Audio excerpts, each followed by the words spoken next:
Student welcome to our Mastura classes. आज मैं आपके लिए लेकर आई हूँ NCERT class 10th science chapter 15। जो हमारा चैप्टर 15 है वो क्या है? हमारा पर्यावरण। आज हम जानेंगे पर्यावरण के बारे में। हम पर्यावरण शब्द से परिचित हैं। इस बात का प्रयोग टेलीविजन पर, समाचार पत्रों में तथा हमारे आसपास के लोगों द्वारा प्रयोग किया जाता है। हमारे बुजुर्ग हमसे कहते हैं कि अब वह पर्यावरण वातावरण नहीं रहा जैसा कि पहले था। दूसरे कहते हैं हमें स्वस्थ पर्यावरण में काम करना चाहिए। पर्यावरणीय समस्याओं पर चर्चा के लिए विकसित एवं विकासशील देशों के वैश्विक सम्मेलन में भी नियमित रूप से होते रहते हैं। इस अध्याय में हम चर्चा करेंगे कि विभिन्न कारक पर्यावरण में किस प्रकार अन्योन्य क्रिया करते हैं तथा हम पर्यावरण पर क्या प्रभाव डालते हैं। पारितंत्र इसके संगठक क्या है? सभी जीव जैसे कि पौधे, जंतु, सूक्ष्मजीव एवं मानव तथा भौतिक कारकों में परस्पर अन्योन्य क्रियाएं होती है तथा प्रकृति में जो हमारी प्रकृति में संतुलन बनाए रखते हैं। किसी क्षेत्र के सभी जीव तथा वातावरण के अजैव कारक संयुक्त रूप से पारितंत्र बनाते हैं। अतः एक पारितंत्र में सभी जीवों के जैव घटक तथा अजैव घटक होते हैं। भौतिक कारक जैसे कि ताप, वर्षा, वायु, मृदा एवं खनिज इत्यादि सब क्या है? अजैव घटक है। उदाहरण के लिए यदि आप बगीचे में जाएं तो आपको विभिन्न पौधे जैसे घास, वृक्ष, गुलाब, चमेली, सूर्यमुखी जैसे फूल वाले सजावटी पौधे तथा मेंढक, कीट एवं पक्षी जैसे जंतु दिखाई देंगे। यह सभी सजीव परस्पर अन्योन्य क्रिया करते हैं तथा इनकी वृद्धि, जनन एवं अन्य क्रियाकलाप पारितंत्र के अजैव घटकों द्वारा प्रभावित होती है। अतः एक बगीचा एक पारितंत्र है। वन, तालाब तथा झील पारितंत्र के अन्य प्रकार है। ये प्राकृतिक पारितंत्र है, जबकि बगीचा तथा खेत मानव निर्मित कृत्रिम पारितंत्र है। हम पिछली कक्षा में पढ़ चुके हैं कि जीवन निर्वाह के आधार पर जीवों को उत्पादक, उपभोक्ता एवं अपघटक वर्गों में बांटा गया है। आइए स्मरण करने का प्रयास करें जो हमने स्वनिर्वाह पारितंत्र स्वयं बनाया था। कौन से जीव सूर्य के प्रकाश एवं क्लोरोफिल की उपस्थिति में अकार्बनिक पदार्थों से कार्बनिक पदार्थ जैसे कि शर्करा, चीनी एवं मंड का निर्माण कर सकते हैं। सभी हरे पौधे एवं नील हरी शैवाल जिनमें प्रकाश संश्लेषण की क्षमता होती है इसी वर्ग में आते तथा उत्पादक कहलाते हैं। क्रियाकलाप 15.1 संभवतः आपने एक जल जीवशाला देखी होगी। आइए इसे बनाने का प्रयास करते हैं। जल जीवशाला बनाते समय हमें किन बातों का ध्यान रखना चाहिए? फिश को तैरने के लिए पर्याप्त स्थान, एक बड़ा जार भी ले सकते हैं। जल, ऑक्सीजन एवं भोजन हम एक वायु पंप वातित्र द्वारा ऑक्सीजन में पंप कर सकते हैं तथा फिश का भोजन बाजार में उपलब्ध होता है। यदि हम इसमें कुछ पौधे लगा दें तो यह एक स्वनिर्वाह तंत्र बन जाएगा। क्या आप सोच सकते हैं कि यह कैसे होता है? एक जल जीवशाला मानव निर्मित पारितंत्र का उदाहरण है। क्या हम जल जीवशाला बनाने के उपरांत इसे ऐसे ही छोड़ सकते हैं? यदा कदा इसकी सफाई की क्या आवश्यकता है? क्या हमें इसी प्रकार तालाबों एवं झीलों की सफाई भी करनी चाहिए? क्यों और क्यों नहीं? सभी जीव प्रत्यक्ष अथवा परोक्ष रूप से अपने निर्वाह हेतु उत्पादकों पर निर्भर करते हैं। ये जीव जो उत्पादक द्वारा उत्पादित भोजन पर प्रत्यक्ष अथवा परोक्ष रूप से निर्भर करते हैं उपभोक्ता कहलाते हैं। उपभोक्ता को मुख्यतः शाकाहारी, मांसाहारी तथा सर्वाहारी एवं परजीवी में बांटा गया है। क्या इनमें से प्रत्येक प्रकार के वर्ग के उदाहरण बता सकते हैं? ऐसी स्थिति की कल्पना कीजिए जब आप जल जीवशाला को साफ करना छोड़ दें तथा कुछ फिश एवं पौधे इसमें मर भी गए हैं। क्या आपने कभी सोचा है कि क्या होता है जब एक जीव मरता है? जीवाणु और कवक जैसे सूक्ष्म जीव मृत जैव अवशेषों का अपमार्जन करते हैं। ये सूक्ष्म जीव अपमार्जक है क्योंकि ये जटिल कार्बनिक पदार्थों को सरल कार्बनिक पदार्थों में बदल देते हैं जो मिट्टी भूमि में चले जाते हैं तथा पौधों द्वारा पुनः उपयोग में लाए जाते हैं। इनकी उपस्थिति में मृत जंतुओं एवं पौधों पर क्या प्रभाव पड़ेगा? क्या अपमार्जकों के न रहने पर भी मृदा की प्राकृतिक पुनःपूर्ति होती रहती है? क्रियाकलाप 15.2 जल जीवशाला बनाते समय क्या आपने इस बात का ध्यान रखा कि ऐसे जलीय जीवों को साथ ना रखें जो दूसरों को खा जाएं, अन्यथा क्या होता। समूह बनाइए और चर्चा कीजिए कि उपरोक्त समूह में जीव एक दूसरे पर किस प्रकार निर्भर करते हैं। जलीय जीवों के नाम उसी क्रम में लिखिए जिसमें एक जीव दूसरे जीव को खाता है तथा एक ऐसी श्रृंखला को की स्थापना कीजिए जिसमें कम से कम 3 चरण हो। यहाँ पर आप इस सारणी को बना सकते हैं। क्या आप किसी एक समूह को सबसे अधिक महत्व का मानते हैं, क्यों अथवा क्यों नहीं। आहार श्रृंखला एवं जाल। क्रियाकलाप 15.4 हमने जीवों की एक श्रृंखला बनाई थी जो एक दूसरों का आहार करते हैं। विभिन्न जैविक स्तरों पर भाग लेने वाले जीवों की यह श्रृंखला आहार श्रृंखला का निर्माण करती है। आहार श्रृंखला का प्रत्येक चरण अथवा कड़ी एक पोषी स्तर बनाते हैं। स्वपोषी अथवा उत्पादक प्रथम पोषी स्तर है तथा सौर ऊर्जा का स्थिरीकरण करने के उसे विषम पोषियों अथवा उपभोक्ताओं के लिए उपलब्ध कराते हैं। शाकाहारी अथवा प्राथमिक उपभोक्ता, द्वितीय पोषी स्तर छोटे मांसाहारी अथवा द्वितीय उपभोक्ता, तीसरे पोषी स्तर तथा बड़े मांसाहारी अथवा तृतीय उपभोक्ता चौथे पोषी जो स्तर का निर्माण करते हैं।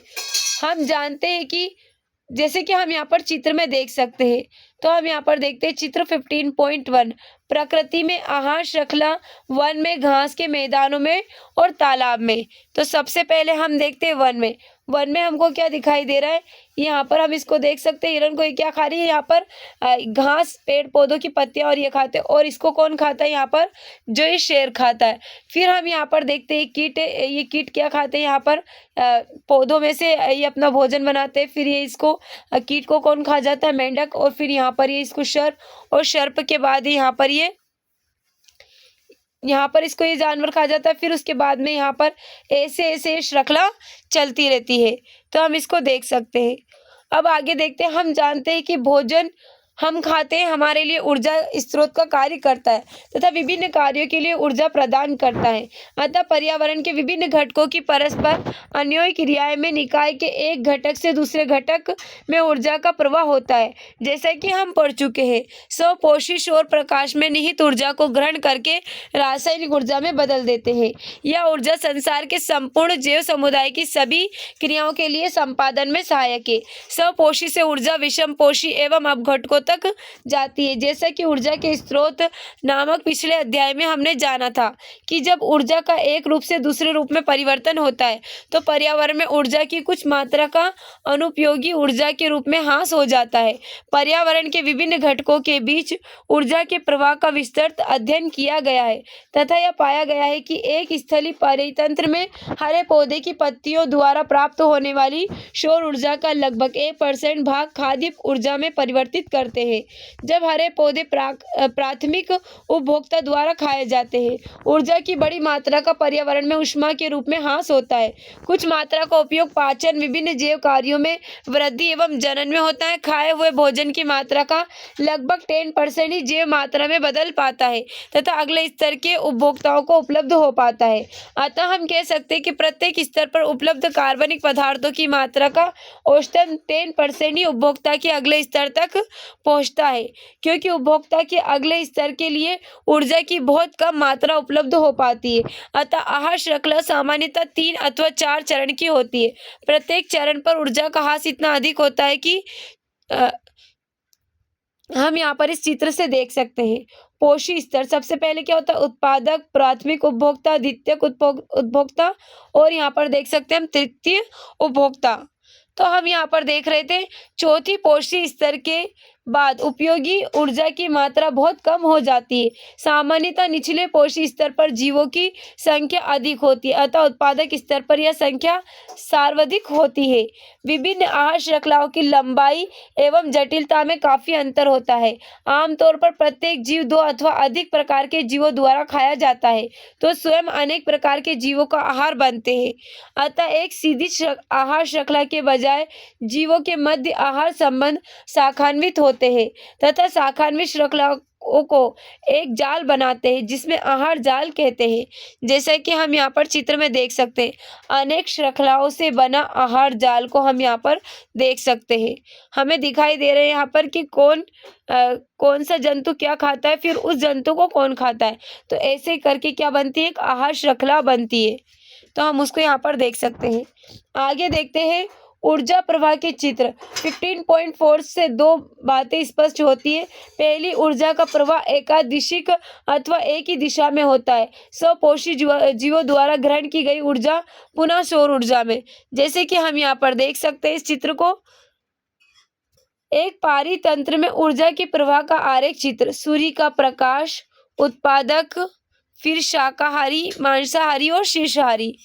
अब हम देखते हैं सौर ऊर्जा में परिवर्तित नहीं होती तथा शाकाहारियों को स्थानांतरित की गई ऊर्जा पुनः स्वपोषी जीवों को उपलब्ध नहीं होती। जैसे यह विभिन्न पोषी स्तरों पर क्रमिक स्थानांतरित होती है, अपने से पहले स्तर के लिए उपलब्ध नहीं होती। दूसरी, प्रत्येक स्तर पर ऊर्जा की हानि के कारण प्रत्येक पोषी स्तर पर उपलब्ध ऊर्जा में उत्तरोत्तर ह्रास होता है। आहार श्रृंखला का एक दूसरा आयाम यह भी है कि हमारी जानकारी के बिना ही कुछ हानिकारक रासायनिक पदार्थ आहार श्रृंखला से होते हुए हमारे शरीर में प्रविष्ट हो जाते हैं। आप कक्षा 9वीं में पढ़ चुके हैं कि जल प्रदूषण किस प्रकार होता है। इसका एक कारण है कि विभिन्न फसलों को रोग एवं पीड़कों से बचाने के लिए पीड़कनाशक एवं रसायनों का अत्यधिक प्रयोग करना है। ये रसायन बहाकर मिट्टी में अथवा जल स्रोत में चले जाते हैं। मिट्टी से इन पदार्थों को पौधों द्वारा जल एवं खनिजों के साथ साथ अवशोषण हो जाता है तथा जलाशयों से यह जली पौधों एवं जंतुओं में प्रवेश कर जाते हैं। यह केवल एक तरीका है जिससे वे आहार श्रृंखला में प्रवेश करते हैं, क्योंकि ये पदार्थ अजैव निम्नीकृत है। यह प्रत्येक पोषी स्तर पर उत्तरोत्तर संग्रहित होते जाते हैं, क्योंकि किसी भी आहार श्रृंखला में मनुष्य शीर्षस्थ है, अतः हमारे शरीर में रसायन सर्वाधिक मात्रा में संचित हो जाते हैं। इसे जैव आवर्धन कहते हैं। यही कारण है कि हमारे खाद्यान्न, गेहूं तथा चावल, सब्जियां, फल तथा मांस में पीड़क रसायन के अवशिष्ट विभिन्न मात्रा में उपस्थित होते हैं। उन्हें पानी से धोकर अथवा अन्य प्रकार से अलग नहीं किया जा सकता। अब हम देखते क्रियाकलाप 15.3। समाचार पत्रों में तैयार खाद्य सामग्री अथवा भोज्य पदार्थों में पीड़क एवं रसायनों की मात्रा के विषय में प्रिय ही समाचार छपते रहते हैं। कुछ राज्यों ने इन पदार्थों पर रोक भी लगा दी है। इस प्रकार की रोक के औचित्य पर चर्चा कीजिए। आपके विचार में इन खाद्य पदार्थों में पीड़कनाशियों का स्रोत क्या है? क्या ये अपीड़कनाशी अन्य खाद्य स्रोतों के माध्यम से हमारे शरीर में पहुंच सकते हैं? किन उपायों द्वारा शरीर में इन पीड़कनाशियों की मात्रा कम की जा सकती है? चर्चा कीजिए। अब हमें कुछ क्वेश्चन दिए गए, इनके आंसर आप कमेंट बॉक्स में कमेंट करना। आगे हम देखते हैं हमारे क्रियाकलाप पर्यावरण को किस प्रकार प्रभावित करते हैं। हम सब पर्यावरण का सामयिक भाग है। पर्यावरण में परिवर्तन हमें प्रभावित करते हैं तथा हमारे क्रियाकलाप गतिविधियां हमारे चारों ओर के पर्यावरण को भी प्रभावित करते हैं। कक्षा 9वीं में हम पढ़ चुके हैं कि हमारे क्रियाकलाप पर्यावरण को किस प्रकार प्रभावित करते हैं। इस भाग में हम पर्यावरण संबंधी दो समस्याओं के विषय में विस्तार से चर्चा करेंगे। वे है ओजोन परत का अपक्षय तथा अपशिष्ट निपटान। सबसे पहले हम देखते हैं ओजोन परत तथा यह किस प्रकार अपक्षयित होती है। ओजोन O3 के अणु ऑक्सीजन के 3 परमाणुओं से बनते हैं, जबकि सामान्य ऑक्सीजन, जिसके विषय में हम प्रिय चर्चा करते हैं, के में 2 अणु परमाणु होते हैं। जहाँ ऑक्सीजन सभी प्रकार के वायविक जीवों के लिए आवश्यक है, वहीं ओजोन एक घातक विषय, परंतु वायुमंडल के ऊपरी सतह में ओजोन एक आवश्यक प्रकार्य संपादित करती है। यह सूर्य से आने वाली पराबैंगनी विकिरण से पृथ्वी को सुरक्षा प्रदान करती है। यह पराबैंगनी विकिरण जीवों के लिए अत्यंत हानिकारक है। उदाहरणतः यह गैस मानव में त्वचा का कैंसर उत्पन्न करती है। वायुमंडल के उच्चतर स्तर पर पराबैंगनी यूवी विकिरण के प्रभाव से ऑक्सीजन O2 अणुओं से ओजोन बनती है। उच्च ऊर्जा वाले पराबैंगनी विकिरण ऑक्सीजन जो अणु होते हैं O2 को विघटित कर स्वतंत्र ऑक्सीजन O परमाणु बनाते हैं। ऑक्सीजन के स्वतंत्र परमाणु संयुक्त होकर ओजोन बनाते हैं, जैसा कि समीकरण में दर्शाया गया है। जैसे हम देख सकते हैं O2 से क्या बनता है हमारा पराबैंगनी यूवी के साथ ये अभिक्रिया करके क्या बनाते हैं O+O, तो यहाँ पर हो जाता है O+O2, तो क्या बनता है इससे O3। 1980 में वायुमंडल में ओजोन की मात्रा में तीव्रता से गिरावट आने लगी। क्लोरोफ्लोरोकार्बन CFCs से मानव संश्लेषित रसायनों को इसका मुख्य कारक बनाया गया। इनका उपयोग रेफ्रिजरेटर, शीतलन एवं अग्निशमन के लिए किया जाता है। 1987 में संयुक्त राष्ट्र पर्यावरण कार्यक्रम UNEP में सर्वनुमति बनी कि CFC के उत्पादन को 1986 के स्तर पर ही सीमित रखा जाए। अब यह अनिवार्य है कि दुनिया भर की सभी विनिर्माण कंपनियां CFC रहित रेफ्रिजरेटर बनाएं। क्रियाकलाप 15.4 पुस्तकालय, इंटरनेट अथवा समाचार पत्रों से पता लगाइए कि कौन से रसायन ओजोन परत के अपक्षय के लिए उत्तरदायी है। पता लगाइए कि इन पदार्थों के उत्पादन एवं उत्सर्जन के नियमन संबंधित कानूनों ओजोन क्षरण कम करने में कितने सफल रहे हैं। क्या पिछले कुछ वर्षों में ओजोन छिद्र के आकार में कुछ परिवर्तन आया है। कचरा प्रबंधन। अपनी दैनिक गतिविधियों में हम बहुत ऐसे पदार्थ उत्पादित करते हैं जिन्हें फेंकना पड़ता है। इनमें से अपशिष्ट पदार्थ क्या है, जब हम उन्हें फेंक देते हैं तो उनका क्या होता है। आइए इन प्रश्नों का उत्तर जानने के लिए निम्नलिखित क्रियाकलाप करके देखते हैं। क्रियाकलाप 15.5 अपने घर से कचरा एकत्र कीजिए। इसमें पूरे दिन में उत्पन्न कूड़ा कचरा जैसे कि रसोई का कूड़ा, संदूषित भोजन, सब्जियों के छिलके, चाय की उपयोग की गई पत्तियां, दूध की थाली, खाली थैली जो होती है तथा खाली डिब्बे, रद्दी कागज, दवा की खाली बोतल, स्ट्रिप्स, बबल पैक, पुराने कपड़े तथा टूटे जूते आदि को हो सकते हैं। इसे विद्यालय के बगीचे में एक गड्ढे में दबा दीजिए। यदि ऐसा स्थान उपलब्ध न हो तो इस कचरे को किसी पुरानी बाल्टी अथवा गमले में एकत्र करके उसे 15 सेंटीमीटर मोटी मिट्टी की परत से ढक दीजिए। इसे नम रखिए तथा 15 दिनों के अंतराल पर इसका अवलोकन करते रहिए। वह कौन सा पदार्थ है जो लंबे समय बाद भी अपरिवर्तित रहते हैं। वे कौन से पदार्थ हैं जिनके स्वरूप एवं संरचना में परिवर्तन आता है। जिन पदार्थों के स्वरूप में समय के साथ परिवर्तन आया है उनमें कौन से पदार्थ अति शीघ्र परिवर्तित हुए हैं। हमने जैव प्रक्रम वाले अध्याय में पढ़ा है कि हमारे द्वारा खाए गए भोजन का पाचन विभिन्न एंजाइमों द्वारा किया जाता है। क्या आपने कभी सोचा है कि एक ही एंजाइम भोजन के सभी पदार्थों का पाचन क्यों नहीं करता। एंजाइम अपनी क्रिया में विशिष्ट होते हैं। किसी विशेष प्रकार के पदार्थों के पाचन अपघटन के लिए विशिष्ट एंजाइम की आवश्यकता होती है। इसलिए कोयला खाने से हमें ऊर्जा प्राप्त नहीं हो सकती। इसी कारण बहुत से मानव निर्मित पदार्थ जैसे कि प्लास्टिक का अपघटन जीवाणु अथवा दूसरे मृत जीवों द्वारा नहीं हो सकता। इन पदार्थों पर भौतिक प्रक्रम जैसे कि ऊष्मा तथा दाब का प्रभाव होता है, परंतु सामान्य अवस्था में लंबे समय तक पर्यावरण में बने रहते हैं। वे पदार्थ जो जैविक प्रक्रम द्वारा अपघटित हो जाते हैं जैव निम्नीकरण कहलाते हैं। आपके द्वारा दबाए गए पदार्थों में से कितने जैव निम्नीकरण थे। वे पदार्थ जो तो हम पहले क्रियाकलाप 15.6 देखते हैं। पुस्तकालय अथवा इंटरनेट द्वारा जैव निम्नीकरणी एवं अजैव निम्नीकरणी पदार्थों के विषय में अधिक जानकारी प्राप्त कीजिए। अजैव निम्नीकरणी पदार्थ कितने समय तक पर्यावरण में इसी रूप में बने रह सकते हैं। आजकल जैव निम्नीकरणी प्लास्टिक उपलब्ध है। इन पदार्थों के विषय में और अधिक जानकारी प्राप्त कीजिए तथा पता लगाइए कि क्या उनसे पर्यावरण को हानि हो सकती है अथवा नहीं।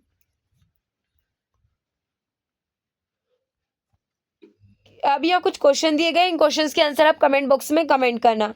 इस प्रक्रम में अपघटित नहीं होते, अजैव निम्नीकरण कहलाते हैं। यह पदार्थ सामान्यतः अक्रिय है तथा लंबे समय तक पर्यावरण में बने रहते हैं अथवा पर्यावरण के अन्य सदस्यों को हानि पहुंचाते हैं।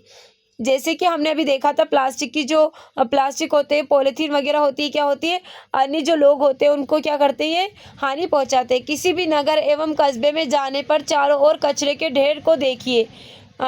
किसी पर्यटन स्थल पर जाइए, हमें विश्वास है कि वहाँ पर बड़ी मात्रा में खाद्य पदार्थों की खाली थैलियाँ इधर उधर फैली हुई दिख जाएगी। पिछली कक्षाओं में हमने स्वयं द्वारा उत्पादित इस कचरे से निपटान के उपायों पर चर्चा की है। आइए इस समस्या पर अधिक गंभीरता से ध्यान दें।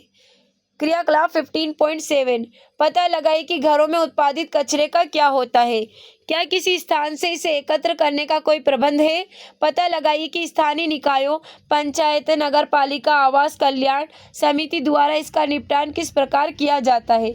क्या वह जैव अपघटित तथा अजैव अपघटित कचरे को अलग करने की व्यवस्था है। गणना कीजिए कि एक दिन में घर से कितना कचरा उत्पादित होता है, इसमें से कितना कचरा जैव निम्नीकरणीय है। गणना कीजिए कि कक्षा में प्रतिदिन कितना कचरा उत्पादित होता है, इसमें कितना कचरा जैव निम्नीकरणीय है। इस कचरे के निपटान के कुछ सुझाव यहाँ पर बताइए। क्रियाकलाप 15.8 पता लगाइए कि आपके क्षेत्र में मल व्ययन की क्या व्यवस्था है। क्या वहाँ इस बात का प्रबंध है कि स्थानीय जलाशय एवं जल के अन्य स्रोत उपचारित वाहित मल से प्रभावित ना हो। अपने क्षेत्र में पता लगाइए कि स्थानीय उद्योग में अपने अपशिष्ट, कूड़े कचरे एवं तरल अपशिष्ट के निपटान का क्या प्रबंधन करते हैं। क्या वहाँ इस बात का प्रबंधन है जिससे सुनिश्चित हो सके कि इन पदार्थों से भूमि तथा जल प्रदूषण नहीं होगा। हमारी जीवन शैली में सुधार के साथ उत्पादित कचरे की मात्रा भी बहुत अधिक बढ़ गई है। हमारी अभिवृत्ति में परिवर्तन भी एक महत्वपूर्ण भूमिका निर्वाह करता है। हम प्रयोज्य निर्वहनीय वस्तुओं का प्रयोग करने लगे हैं। पैकेजिंग के तरीकों में बदलाव जैसे अजैव निम्नीकरणीय वस्तु के कचरे में पर्याप्त वृद्धि हुई है। आपके विचार में इनका हमारे पर्यावरण पर क्या प्रभाव पड़ सकता है, इस पर विचार कीजिए।